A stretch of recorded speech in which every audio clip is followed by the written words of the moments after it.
The agenda for a global governance system at work in our world today is largely involved with mass mind control. This mind control is concerned with the loss of personal power, and in fact works to further three main conditions of loss. The first is amnesia, or loss of memory. Second is abulia, which is loss of will. And the third condition is apathy, which is loss of interest in events that are vital to one's overall health and well-being. Modern man, despite his own intellectual vanity, exhibits all three characteristics to an ever-increasing degree, as these psychological conditions are necessary for the occult elite's implementation of a one-world control system. Among the many techniques of mind control utilized is the subversive use of sacred symbolism. On a daily basis, the average person is inundated with a barrage of occult symbolic archetypes. These symbols appear everywhere, from the vivid imagery of advertising to the swift-moving pictures of the silver screen. They are encoded in architecture, can be found on our money, appear in the emblems of the police and military, are integrated into most all corporate logos, and much more. Let's explore the possible motivations for the subversive use of symbolism in our world today, and how such symbolism functions as a technology of psychological warfare, a warfare waged on humanity by an occult-obsessed elite. Symbols are a language, not merely for the conscious mind, but for the entirety of one's being, a method of communication that speaks to the human subconscious. The very word logo, for example, or logos, derives from the Greek word lego and literally means I say. Symbols indeed talk to us, but instead of speaking aloud, they are a language of visual representation. It should be said that the overall concept of symbolism in general could technically be applied to sounds and gestures as well. But for the purpose of this presentation, I am referring specifically to esoteric symbolism and how such is portrayed in a visual, pictorial context. Esoteric symbolism is most commonly described as the mysterious secret imagery of shadowy organizations. But rather than perceiving such as secret, it is more accurate to think of these symbols as being veiled. For esoteric symbols are transmitters of information and influence that move beyond the scope of conscious cognition and in fact penetrate into the deepest recesses of one's inner mindscape, a proverbial Trojan horse of psychic influence. The average person is of course largely illiterate of occult symbolic archetypes, and still, as many mystic philosophers and even modern psychologists have described, these symbols can have quite an influential effect on an unwitting mind.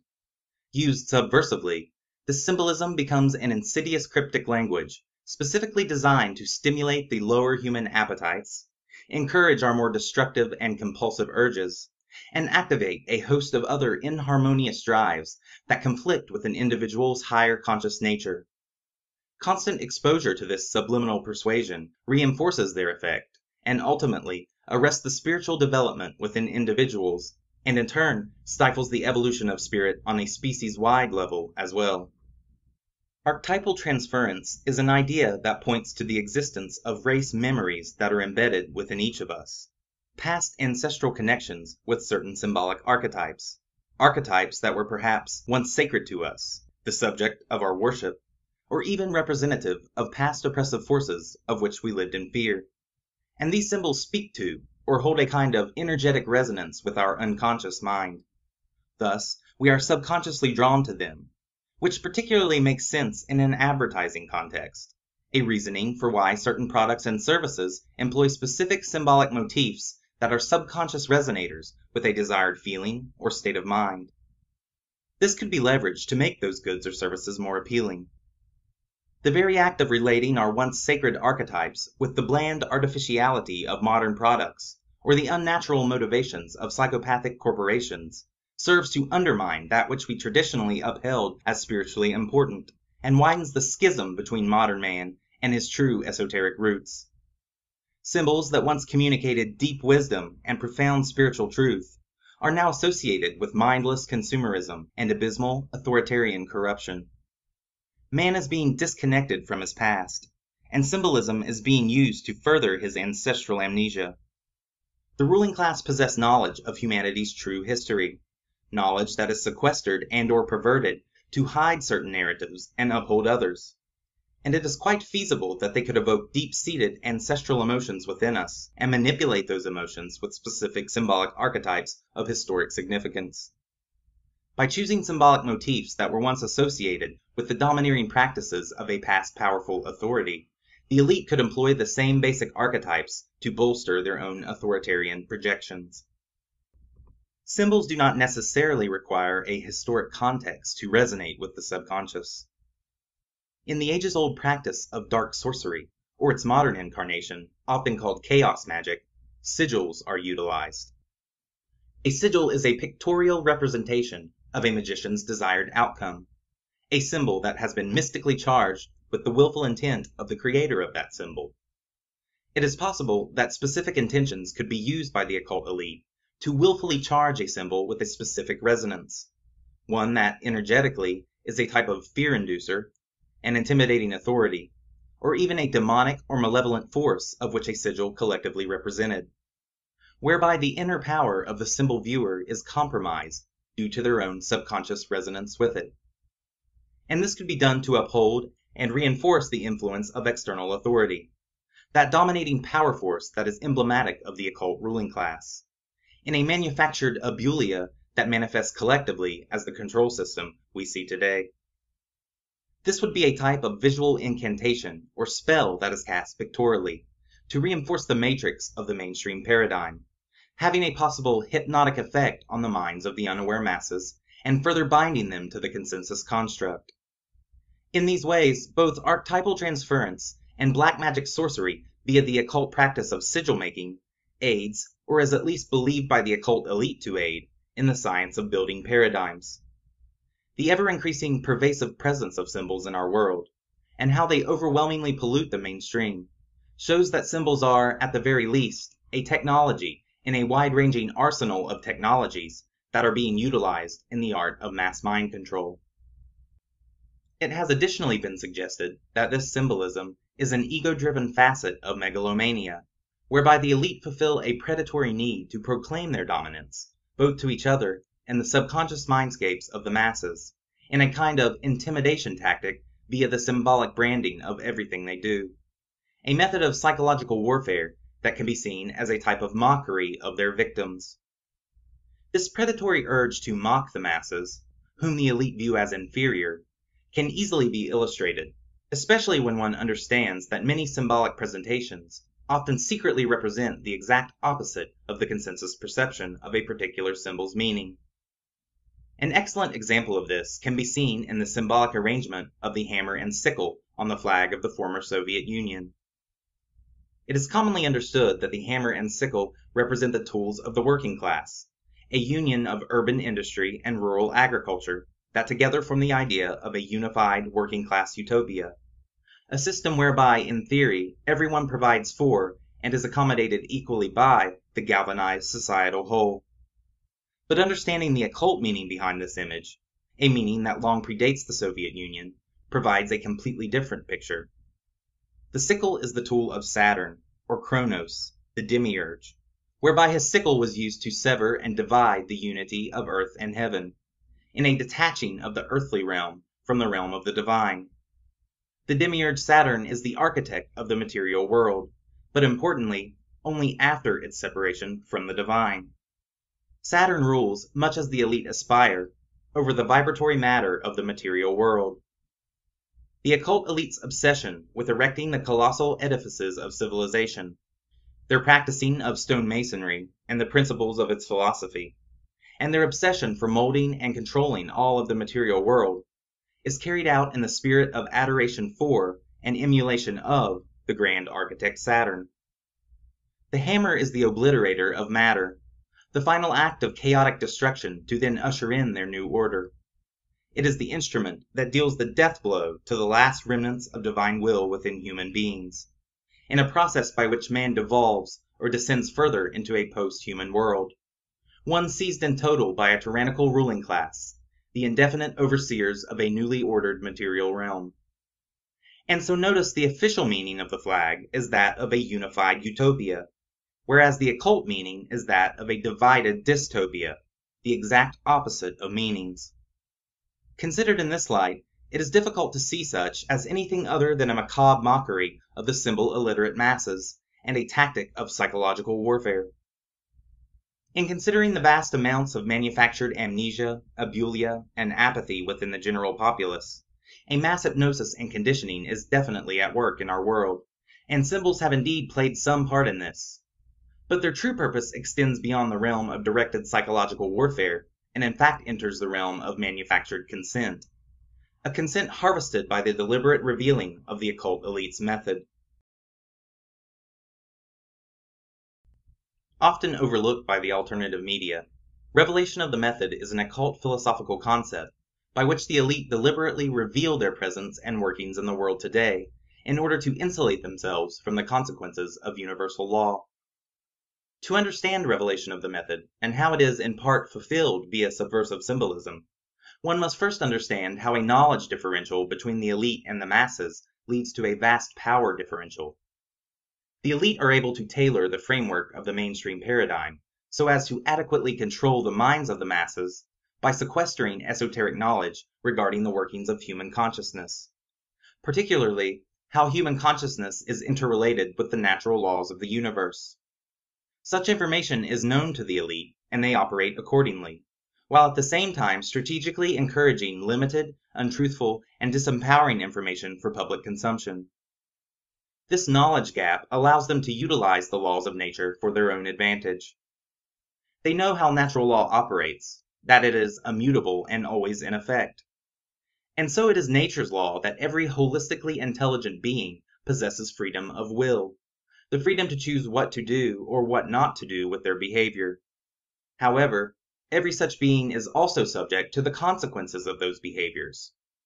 Natural law can thus be seen as the spiritual laws of consequence that govern the behavior of holistically intelligent beings. Infringing upon the free will of another being without their implicit consent incurs negative universal consequences that no being in creation can avoid. The consequences of such an infringement may not immediately take effect or be readily apparent, especially from the perspective of our third density reality. But nevertheless, these consequences are an inevitability. This presents a major problem for the elite, and this spiritual law is most likely perceived by them as a frustrating limitation upon their psychopathic urges. They have, however, devised techniques to dampen the effect. To insulate themselves from the negative consequence incurred from infringing upon free will, the elite employ a variety of tactics, the most effective being that they simply convince others to infringe upon free will for them. Notice how, when a war is waged, it isn't the ruling class that maim or kill. The soldiers on the battlefield commit the violence for them. Look up at the sky and you'll more than likely see it crisscrossed with toxic chemtrails. But it isn't the elite that are piloting those planes, or manning the controls of those drones. Again, it is the man or woman that is obeying a chain of command, who is disavowing their own inherent self-authority, only to take orders from a supposed external authority of a higher status. Silent, resistance-free participation in a system that is in diametric opposition to life and freedom is considered by the elite to be consent for that system. Thus, from their perspective, free will is not directly being violated. It is those who willingly participate with the belief in a justified external authority and act on those beliefs by committing violence against their fellow man who are in direct violation of natural law. Through revelation of the method, the dark occultists wish to insulate themselves further from the consequences they would otherwise incur by directly infringing upon the free will of the masses. They plan to bring about a new world order and rule completely over the physical realm. But to do so, and establish such indefinitely, without eventual retribution, they must harvest the implicit consent of the people. By utilizing symbols, as well as other means to reveal their method, whether that be overtly by consciously alerting the people, or more subtly by bombarding the subconscious mindscapes of the people with a constant stream of symbolic influence, they are slowly gaining the people's implicit consent. At a deep level, regardless of how asleep some may be, most know in their core that something isn't right. Their conscious mind may not totally be aware, but their subconscious mind, emotional intellect, and inner divinity in particular is aware, and this is because it has been esoterically revealed to them via the barrage of subversive symbolism they receive in all aspects of modern life. The deliberate revealing of the method through symbolism is aimed not so much at the conscious mind, but at the underlying core of a person's being, day in and day out, in every facet of their mainstream existence. Yet the masses still participate, and they participate most oftenly with their thoughts and emotions in constant conflict with one another.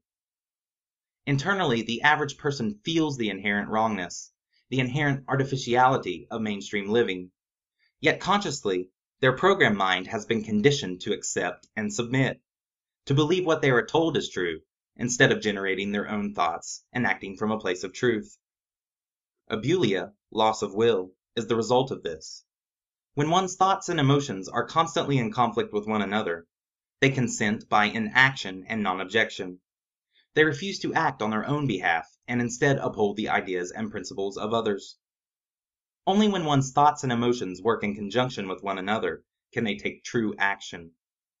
In fact, this touches directly on another concept sequestered by the elite called the trivium. The trivium is a Latin word meaning the three ways or the three roads leading to the truth.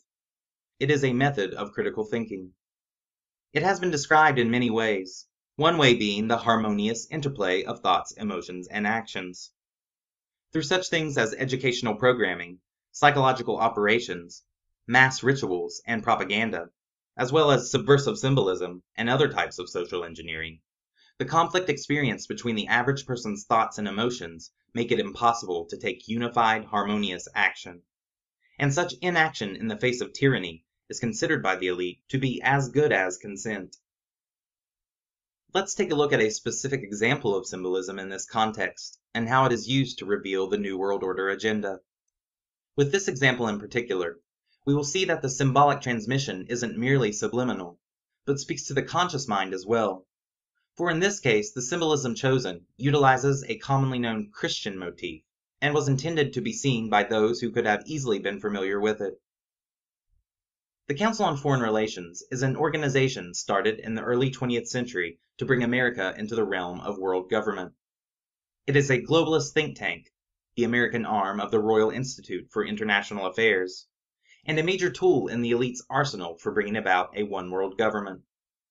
It is comprised basically of power elites in international finance, business, and government, who wield their power regardless of political office holders, including the president, who are mere frontmen for members comprising the council, as it directly supplies cabinet and sub-cabinet personnel to Washington, including over the years 21 secretaries of defense, 19 secretaries of the Treasury, 17 secretaries of state, and 15 CIA directors. The CFR's logo quite blatantly announces its true purpose, but before we analyze it, I first want to establish the Council's motivations with a couple of quotes. From former CFR member Admiral Chester Ward, he says, "The purpose of the Council on Foreign Relations is promoting the disarmament of U.S. sovereignty and national independence, and submergence into an all-powerful one-world government." So clearly he is expressing CFR aspirations for a new world order. This next quote is from a journal that Time magazine calls the most influential journal in print, which is Foreign Affairs, the Council's official journal. And in a 1922 article, Philip Kerr further illustrates the CFR's goals. It reads, "Obviously there is going to be no peace or prosperity for mankind, so long as it remains divided into 50 or 60 independent states. The real problem today is that of world government." Based on these quotes and many more, not to mention the CFR's actions, which speak louder than words, reveal the Council's obvious motivations for a one-world control system. Now let's examine the CFR logo and see how it reveals the method of the Council and its intentions for global domination. A white horse rears up and over a banner that reads VBIQVE. Let's assume there is a deliberate message being delivered here in order to fulfill the concept of revelation of the method and adhere to natural law. If this is so, one would expect to see symbolism consistent with global conquest. Let's take a look at white horse mythology and its symbolic meaning. The Four Horsemen of the Apocalypse is perhaps one of the most well-known symbolic motifs that features the white horse. From the mainstream Wikipedia article on the subject, the Four Horsemen of the Apocalypse are described in the last book of the New Testament of the Bible, called the Book of Revelation. By the way, it is interesting we are talking about revelation of the method and examining a concept from the book of the Bible with the same name. Revelation chapter 6, verse 1 through 8 tells of a book or scroll in God's right hand that is sealed with 7 seals. Returning briefly to the concept of sigils, it's interesting that sigil derives from the Latin word sigillum, meaning seal. Perhaps the book in God's hand contains 7 sigils. As the scripture tells, the Lamb of God, or Lion of Judah, Jesus Christ, opens the first 4 of the 7 seals, which summons 4 beings that ride out on white, red, black, and pale horses. Verses 1 through 2 describe the first being to ride out. They say, I looked, and behold, a white horse, and he went out conquering, and to conquer. The white horse is representative of conquest. Let's examine the scroll. On it is written the letters VBIQVE, which is a Latin word found on ancient Roman coins, which means everywhere. Its English form is UBIQUE, ubic, the root word in English for ubiquitous, which means everywhere at the same time, or omnipresence. So to translate the logo, we have conquest everywhere at the same time, or in other words, to conquer the world. They have constructed a logo that backs up their goal for global governance very clearly, out in the open, communicating their agenda and revealing their method in order to insulate themselves from the consequences of natural law. And that is just one example, but modern life is saturated with these symbols, including in one of the most common places of all, on the back of the $1 bill, the reverse of the Great Seal, which, like the CFR logo, spells out the global agenda in quite blatant detail. I won't analyze it here though, there are too many examples of excellent analysis on the subject. Once one is cognizant of these symbols, the extent to which the average person's subconscious is assaulted hundreds if not thousands of times per day with occult symbolic archetypes is astounding. It is important to realize that this has been an extremely well-planned process. Only after the public has been sufficiently primed, exhibiting adequate enough levels of manufactured amnesia, abulia, and apathy, can revelation of the method in its purest form take place, something we are beginning to see, especially in our modern age of information. Thus far, with the possible exception of the quite blatant CFR logo, we have explored symbolism only in the context of subliminal transmission. That is, scenarios in which the symbol viewer is not fully consciously aware of that symbol's effect on their mind. Revelation of the method in its most fully realized sense is the making manifest of all things hidden. The elite are gradually shifting the divulging of their influence from the subconscious minds of the people and moving such onto the main stage of the consensus paradigm. The beast is slowly emerging from the shadows and announcing its presence to the world, in this, the final act of a psychodrama of enormous scale. As modern man basks in the glow of his own artificially inflated ego, thinking he resides at the forefront of human evolution, as constant flattery has led him to believe he is living as the most relatively liberated human being in history, enjoying the technological comforts wrought from ironclad scientism at the zenith of human progress, the opposite is actually taking place. A carefully orchestrated process of human alchemy has long been in effect, one that has sought to transmute a self-empowered, spiritually connected mankind into the soulless drones of a mechanized, strictly material age. A humanity that can directly be shown the iron bars of their own prison cell, and have been transformed to such a fully realized degree that they mistake those bars for the evidence of their own freedom. As the New World Order agenda comes ever closer to fruition, the extent by which the elite's method is self-revealed is becoming ever more blatant. The oppressive authority needed under a global governance framework requires increasingly higher levels of manufactured consent. For if it were to proceed in strict opposition to the greater will of the people, such a system would be built on sandy soil, so to speak, and inevitably doomed to fail. The implementation of a one-world control system has been the goal of the ruling class from the beginning of human civilization itself, and thus the amount of careful planning and dedicated patience that has been devoted to their monumental task boggles the mind. To think they would hastily upset the primary inviolable law of which they are bound by rushing the process is inconceivable. Consent is the key to securing their capstone. Thus, we are seeing revelation of the method being carried out to higher degrees of directness. In the modern age, with the advent of the internet, and the fact that most all human information is now easily accessible to nearly everyone, the next phase of the process has taken effect. Because anyone can educate themselves on matters of esoterica, including occult symbolism, and in fact all aspects of the overarching agenda, the harvesting of consent is in a mode of acceleration. The option now exists to comprehend the methods and motivations behind what is happening in our world, and the pursuit of such comprehension is a personal choice that anyone can willingly make. This is the essence of revealing the method, for it is not as much about making the truth known, as it is about allowing the possibility for the truth to be known. Yet make no mistake, the elite social engineers will continue to promote untruths, disinformation, and propaganda, and these tools will continue to evolve with the changing popular zeitgeist. But at the same time, all that was previously hidden will be made manifest. Truth will exist alongside the lies, and its attainment will be dependent on the individual's desire to either align their perceptions with the authentic, or continue living their life in an artificial reality of someone else's design. For those individuals that have long broken their consensus trance, they no doubt have encountered countless examples of the elite's self-revelation. As these examples increase, they are becoming easier to spot. The entertainment industry is so fully saturated with occult symbolism, and particularly the constant repetition of MK Ultra imagery, that even the mainstream is beginning to take notice. The so-called Illuminati music industry has become common knowledge, with the infamous single eye and pyramid identifiable to almost everyone. As misguiding and distracting as this particular exposure can be, it still promotes the existence of hidden controllers and insidious agendas. If the elite were interested in remaining totally secret, their use of symbolism would wane, yet its implementation obviously continues to rise. The occult elite indeed want their presence to be known. Perhaps the greatest example of this is the Snowden revelations.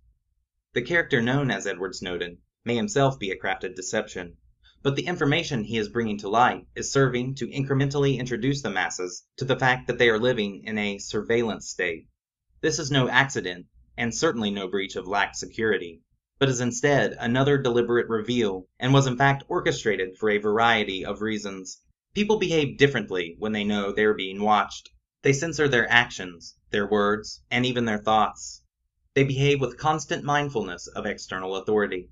And most importantly, they consent by participating without raising objection or offering resistance.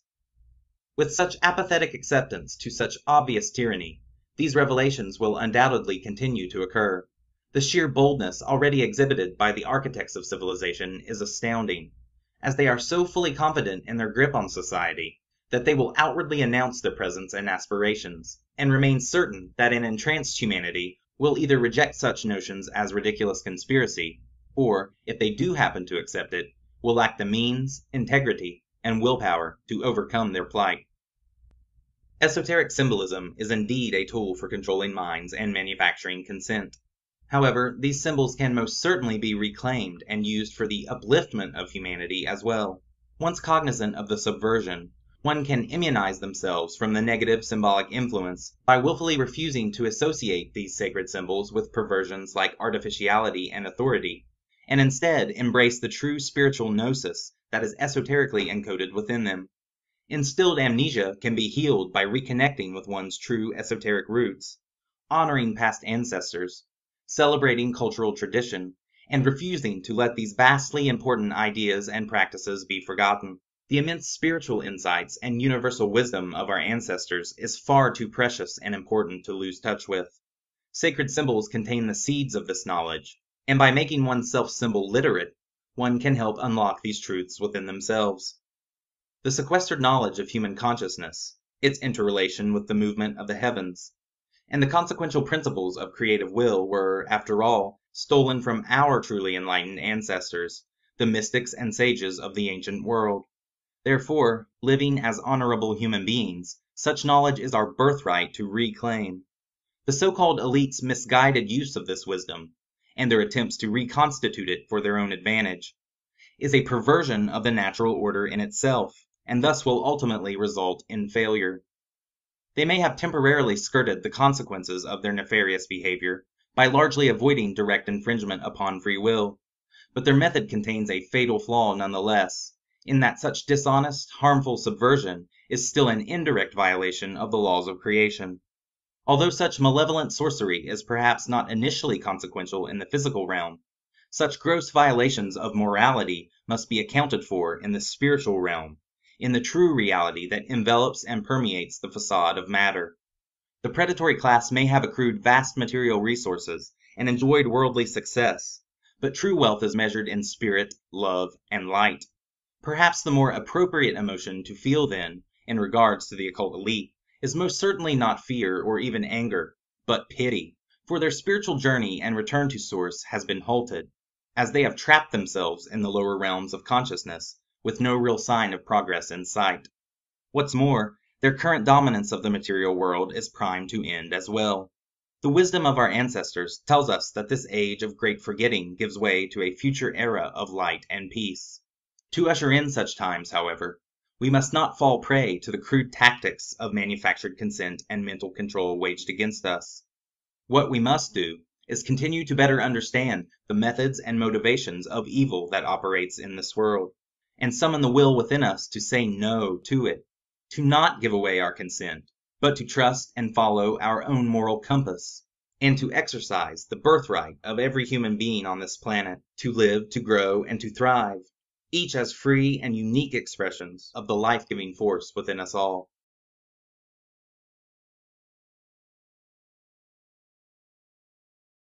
The agenda for a global governance system at work in our world today is largely involved with mass mind control. This mind control is concerned with the loss of personal power, and in fact works to further three main conditions of loss. The first is amnesia, or loss of memory. Second is abulia, which is loss of will. And the third condition is apathy, which is loss of interest in events that are vital to one's overall health and well-being. Modern man, despite his own intellectual vanity, exhibits all three characteristics to an ever-increasing degree, as these psychological conditions are necessary for the occult elite's implementation of a one-world control system. Among the many techniques of mind control utilized is the subversive use of sacred symbolism. On a daily basis, the average person is inundated with a barrage of occult symbolic archetypes. These symbols appear everywhere, from the vivid imagery of advertising to the swift-moving pictures of the silver screen. They are encoded in architecture, can be found on our money, appear in the emblems of the police and military, are integrated into most all corporate logos, and much more. Let's explore the possible motivations for the subversive use of symbolism in our world today, and how such symbolism functions as a technology of psychological warfare, a warfare waged on humanity by an occult-obsessed elite. Symbols are a language, not merely for the conscious mind, but for the entirety of one's being, a method of communication that speaks to the human subconscious. The very word logo, for example, or logos, derives from the Greek word lego and literally means I say. Symbols indeed talk to us, but instead of speaking aloud, they are a language of visual representation. It should be said that the overall concept of symbolism in general could technically be applied to sounds and gestures as well. But for the purpose of this presentation, I am referring specifically to esoteric symbolism and how such is portrayed in a visual, pictorial context. Esoteric symbolism is most commonly described as the mysterious secret imagery of shadowy organizations. But rather than perceiving such as secret, it is more accurate to think of these symbols as being veiled. For esoteric symbols are transmitters of information and influence that move beyond the scope of conscious cognition and in fact penetrate. Archetypal transference is an idea that points to the existence of race memories that are embedded within each of us. Past ancestral connections with certain symbolic archetypes that were perhaps once sacred to us, the subject of our worship, or even representative of past oppressive forces of which we lived in fear. And these symbols speak to, or hold a kind of energetic resonance with our unconscious mind. Thus, we are subconsciously drawn to them, which particularly makes sense in an advertising context, a reasoning for why certain products and services employ specific symbolic motifs that are subconscious resonators with a desired feeling or state of mind. This could be leveraged to make those goods or services more appealing. The very act of relating our once sacred archetypes with the bland artificiality into the deepest recesses of one's inner mindscape, a proverbial Trojan horse of psychic influence. The average person is of course largely illiterate of occult symbolic archetypes, and still, as many mystic philosophers and even modern psychologists have described, these symbols can have quite an influential effect on an unwitting mind. Used subversively, this symbolism becomes an insidious cryptic language, specifically designed to stimulate the lower human appetites, encourage our more destructive and compulsive urges, and activate a host of other inharmonious drives that conflict with an individual's higher conscious nature. Constant exposure to this subliminal persuasion reinforces their effect, and ultimately arrests the spiritual development within individuals, and in turn stifles the evolution of spirit on a species-wide level as well.